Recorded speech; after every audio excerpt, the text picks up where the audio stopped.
লা লা লা লা লা আজ বড় খুশির দিন। মহারাজ দেখছি কখনো আনন্দে লাফাচ্ছেন, কখনো আবার গলা খুলে গেয়ে উঠছেন। নিশ্চয়ই কোনো খুশির সংবাদ আছে। আরে হ্যাঁ, খুশি খুশি, আকাশে বাতাসে সর্বত্র খুশি। সে কি? হ্যাঁ, চন্দ্র সূর্য ছেড়ে আকাশে বাতাসে খুশি ছড়িয়ে পড়েছে। এই খবর যে আমার অজানা ছিল।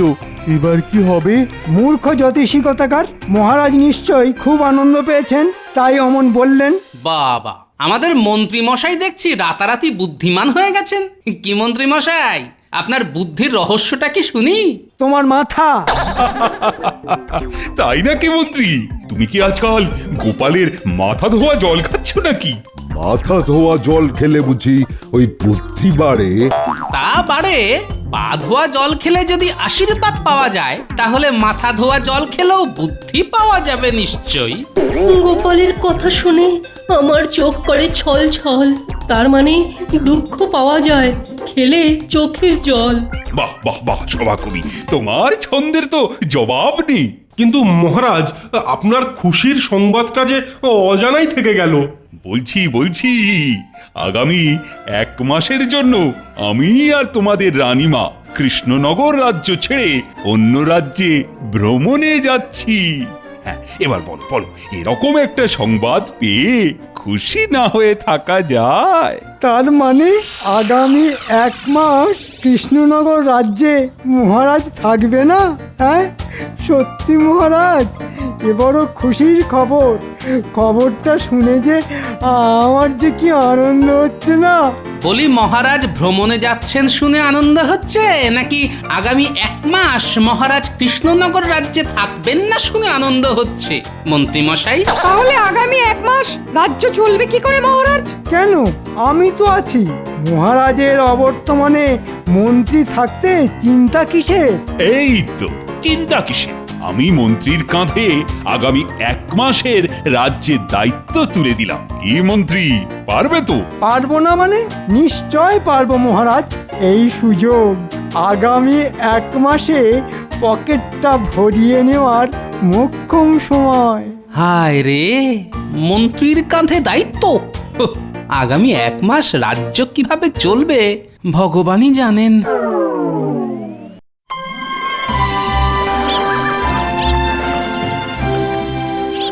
সাবধানে যাবেন মহারাজ।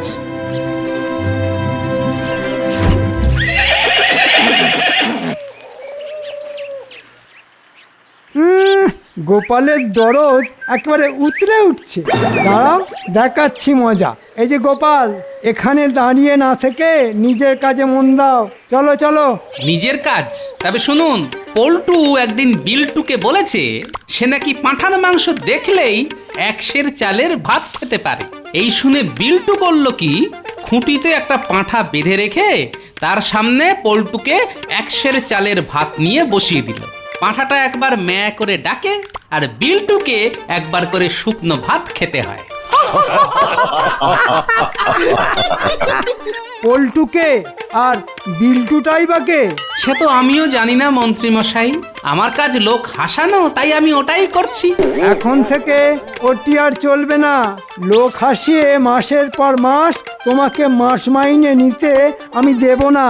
এই মাসের মাইনে থেকে তোমার 20 টাকা কাটা যাবে। হ্যাঁ, ঠিকই শুনেছ। আমি হিসেব করে দেখেছি, এই মাসে তুমি 10 দিন রাজসভায় আসতে দেরি করেছো, তাই এই শাস্তি। তবে শুধু গোপাল নয়, সভাকবি, রাজজ্যোতিষী, বিজ্ঞানী, সভাপণ্ডিত, রাজবৈদ্য, সেনাপতি, তোমরা সবাই যে যার কাজে ফাঁকি মেরেছ, তাই আমি সবার মাস মাইনে থেকে টাকা কেটে নেব। তোমাদের মাইনে থেকে কাটা টাকা এবার আমার পকেটে ঢুকবে। হ্যাঁ, মহারাজ যেতে না যেতেই দেখছি মন্ত্রী তার আসল রূপটা ধারণ করেছে। উজির, আমার প্রাসাদ নবীকরণে আর কতদিন সময় লাগবে শুনি? প্রায় হয়ে এসেছে জাহাপানা। এই আগামী পূর্ণিমার মধ্যেই কাজ একেবারে শেষ হয়ে যাবে। পূর্ণিমা আসতে যে এখনো 10 দিন বাকি। ভালো কাজ করতে যে একটু সময় লাগবেই জাহাপানা। এখন আপনার রাজপ্রাসাদের একটা ঘর আগের থেকেও 3 গুণ বড় হয়ে গেছে। এত বড় ঘরে আপনি চাইলে প্রাতঃভ্রমণও করতে পারবেন। তাই নাকি? বেশ বেশ বেশ, কৃষ্ণচন্দ্রের রাজ্যে খবর পাঠিয়ে দাও। আগামী পূর্ণিমায় আমি আমার নতুন প্রাসাদে কৃষ্ণচন্দ্রকে আমন্ত্রণ জানাচ্ছি, কেমন? জাহাপানা একটা ভালো খবর আছে, শুনলে একেবারে আপনার দিল খুশ হয়ে যাবে। তাই নাকি? শুনি কি সেই খবর? রাজা কৃষ্ণচন্দ্র আগামী 1 মাসের জন্য নিজের রাজ্য ছেড়ে অন্য রাজ্যে ভ্রমণে গেছেন। এখন কৃষ্ণনগর রাজ্যের দায়িত্ব ওই মোরকট মন্ত্রীটার ঘাড়ে। বাবা, এ তো সত্যি দিলখুশ করা খবর। এবার তাহলে এমন একটা ফোন দিয়ে আঁটতে হবে যে বালি হাতের ফাঁক থেকে গলে না যায়।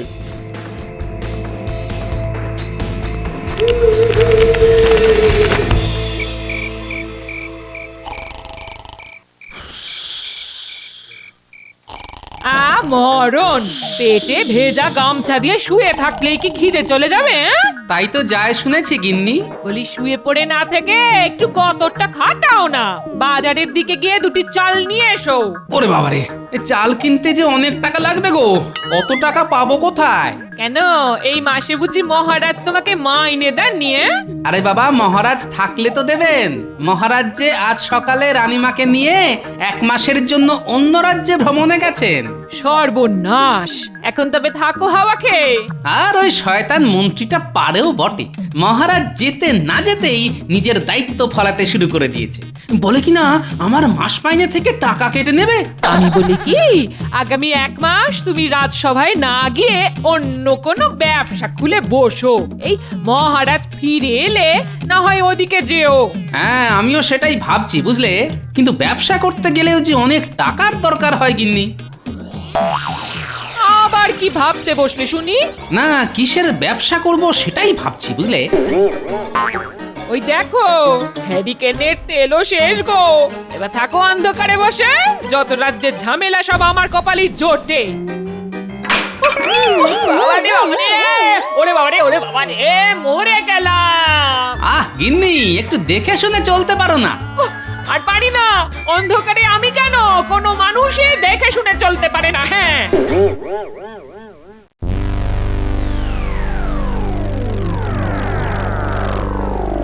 এই যে রাজসভার সদস্যরা, মন দিয়ে শোনো। এবার থেকে তোমাদের সবাইকে আরো অনেক কাজ করতে হবে, সেসব আমি পরে বলছি। আগে তোমাদের মাস মাইনেগুলো নিয়ে নাও তো। সবার আগে আমি আমারটা নিয়ে নিই।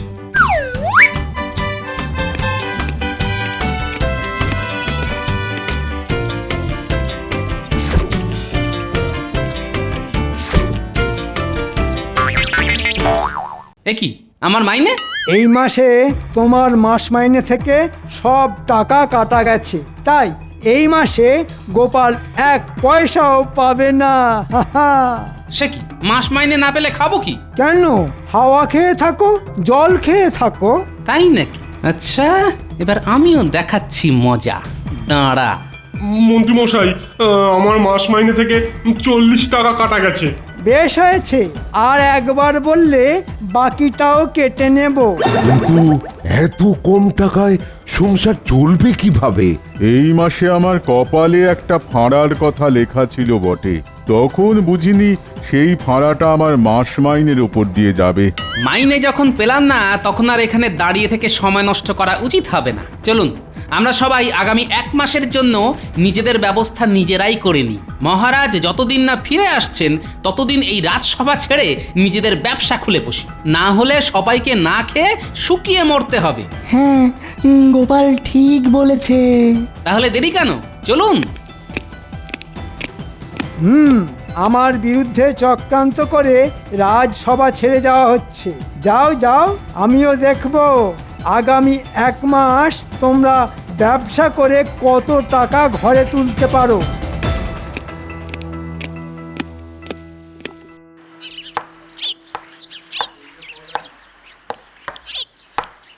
মন্ত্রী মশাই, নবাবী চিঠিটা পাঠিয়েছেন, এই নিন। মহারাজ কখনোই নিজের চিঠি পড়েন না, সব সময় আমাকেই পড়ে শোনাতে হয়। কিন্তু এখন আগামী 1 মাসের জন্যে আমিই রাজা। কে আছো?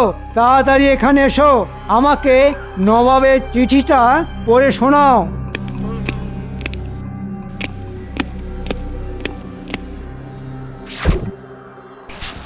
কি হলো, চুপ কেন?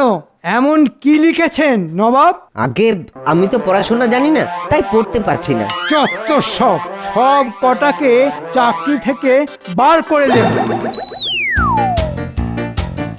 কি হলো মন্ত্রী মশাই, আপনার ঠান্ডা লাগছে নাকি? সর্বনাশ, এবার কি হবে?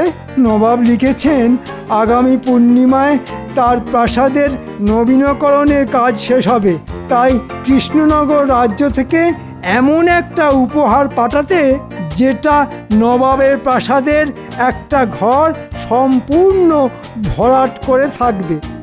এত বড় উপহার এবার আমি পাবো কোথায়?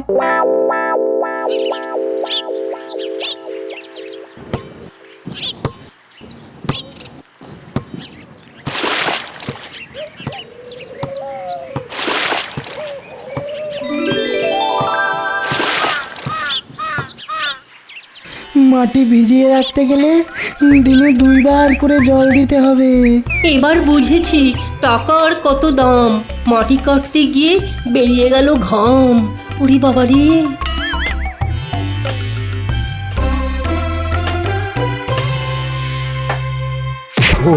ওরে বাবা রে, ও মরে গেলাম রে।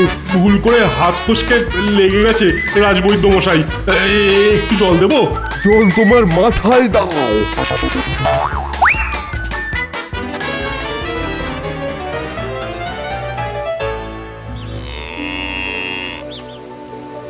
শেষ পর্যন্ত আমার ভাগ্যে কিনা গরু চড়ানো লেখা ছিল। এই হুশ হুশ, যা যা যা যা যা যা যা। ছোটবেলায় সবাই আমাকে গরু বলে ডাকতো, তখন বুঝিনি একদিন আমি গরু চড়াবো। কেন, ছোটবেলায় আপনি খুব বোকা ছিলেন নাকি? না না, বোকা কেন থাকবো, ছোটবেলা থেকে আমি চালাকি ছিলাম। আর কথাতেই তো আছে, অতি চালাকের গলায় দড়ি। তাই তাই আমাকে সবাই গরু বলেই ডাকতো।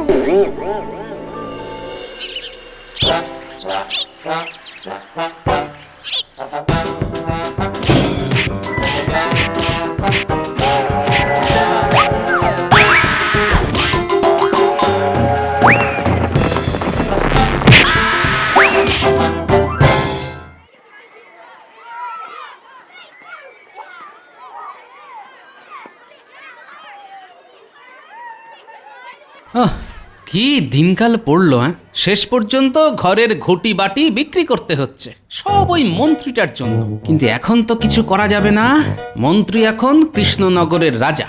যতদিন না মহারাজ রাজ্যে ফিরছেন ততদিন সব মুখ বুজে সহ্য করতে হবে। শয়তান মন্ত্রী, লঙ্কা বনের শিয়াল রাজা।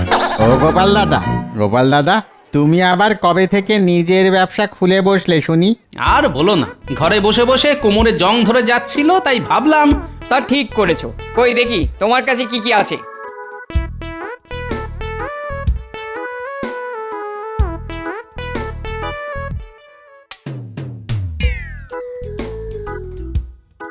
যা, সবই তো দেখছি বিক্রি হয়ে গেল, কেবল পড়ে থাকলো এই হ্যারিকেনটা। আর কি করা যাবে, যাই। এখন আমার পরিস্থিতি হলো এই যে, যাকে বলে হাতে হ্যারিকেন।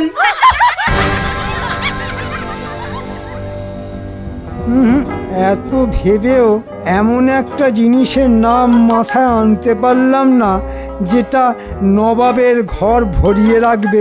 পূর্ণিমা আসতে আর মাত্র 3 দিন বাকি। এবার কি হবে?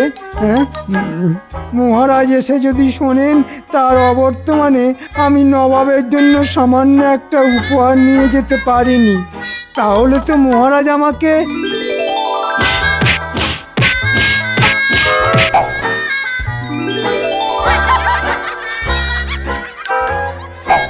না না, আমাকে কোনো একটা উপায় খুঁজে বার করতেই হবে। আর যদি নবাবের কাছে উপহার না নিয়ে খালি হাতে যাই, তাহলে নবাব আমাকে বাবারে, ডাঙায় বাঘ আর জলে কুমির, এর থেকে ভালো আগামী কয়েকদিন রাজ্য ছেড়ে পালানো। মহারাজ আর নবাব আমার টিকিও খুঁজে পাবে না। হ্যাঁ হ্যাঁ, তাই ভালো। আর দেরি নয়, এক্ষুনি এই রাজ্য ছেড়ে পালাতে হবে।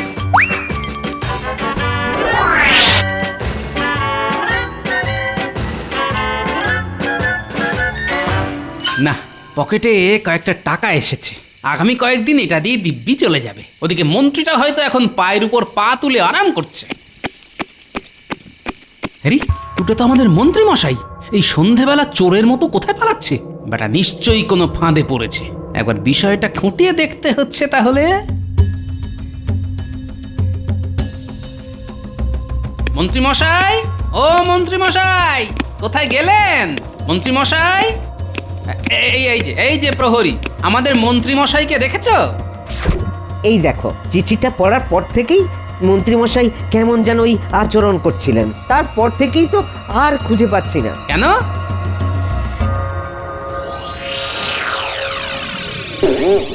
সেটাই তো স্বাভাবিক। নবাব এমন একটা হুকুম করেছেন। তুমি হাসছো কেন? যেটা ভাবছিলাম সেটাই সত্যি হয়েছে দেখছি। আমাদের মন্ত্রী মশাই ভয় পেয়ে রাজ্য ছেড়ে পালিয়েছেন। এবার কি হবে? নবাবের কাছে উপহার নিয়ে এবার কে যাবে? গোপাল থাকতে চিন্তা কিসের? এবার আমি যাব নবাবের কাছে উপহার নিয়ে। একেই বলে উপযুক্ত সময়। ভাগ্যিস নবাবের এমন উপহার পাওয়ার ইচ্ছে হলো। যাক, অন্তত আগামী 1 মাস মন্ত্রী আর এই রাজ্যের মুখ দেখবে না। শান্তি শান্তি। মন্ত্রী হয়তো এতক্ষণ ভেবে ভেবে মাথার সব চুল ছিঁড়ে ফেলেছে জাহাপানা। সত্যি উজির, তোমার মাথায় এমন একটা বুদ্ধি আসতে পারে কোনোদিন ভাবতেই পারিনি। কি এমন একটা জিনিস যা একটা বিশাল ঘর ভরিয়ে রাখতে পারে? তুমি বলো শুনি। সত্যি কথা বলতে জাহাপানা, উত্তরটা আমারও জানা নেই। আচ্ছা, কি ব্যাপার বলো তো? এখনো কৃষ্ণচন্দ্রের রাজ্য থেকে কেউ উপহার নিয়ে এসে পৌঁছলো না যে? সবাই মনে হয় ভয় পেয়ে পালিয়ে গেছে।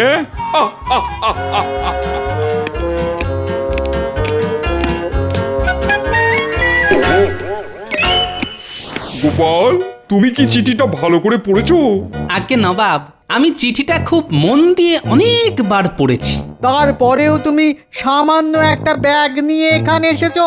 হ্যাঁ, চিঠিতে তো বড় বড় করে লেখা ছিল এমন একটা জিনিস আনতে হবে যেটা কিনা এই ঘরটা একেবারে ভরিয়ে রাখবে। আপনারা একদম চিন্তা করবেন না। আমার ব্যাগে এমন একটা জিনিস আছে যেটা এই এত বড় ঘরটা পুরো ভরিয়ে রাখবে। তাই নাকি? তাহলে দেখি তুমি কি নিয়ে এসেছো। এই যে। শেষ পর্যন্ত হ্যারিকেন? আরে কে আছো? এক্ষুনি গোপালকে শুলে চড়ানোর ব্যবস্থা করো। হ্যাঁ, তার আগে আমাকে একটু সময় দিন নবাব। আমি প্রমাণ করে দেব এটাই আপনার জন্য একদম উপযুক্ত উপহার। আমার মনে হয় গোপালের মাথায় ব্যামো হয়েছে জাহাপানা। দেখেছেন জাহাপানা, এটা কেমন পাগলামির লক্ষণ দেখেছেন? পাগলামি নয়, এটা গোপালের বুদ্ধি।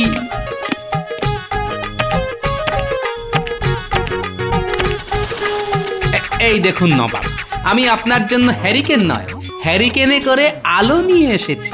আপনার শর্ত মতন এই হ্যারিকেনের আলো আপনার সুবিশাল ঘর একদম ভরিয়ে রেখেছে জাহাপনা। আলো?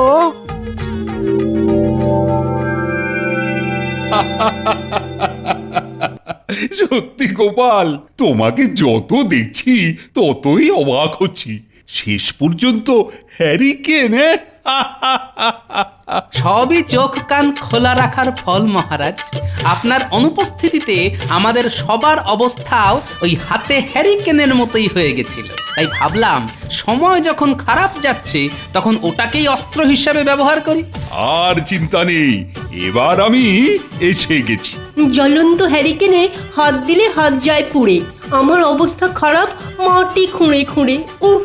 সত্যি মহারাজ, গত 1 মাস যে আমাদের কিভাবে কেটেছে সেটা যদি আপনি দেখতেন। এই দেখুন মহারাজ। সব ওই মন্ত্রী মশাইয়ের জন্য। গরু চড়িয়ে চড়িয়ে আমাদের অবস্থাও গরুর মতো হয়ে গেছে।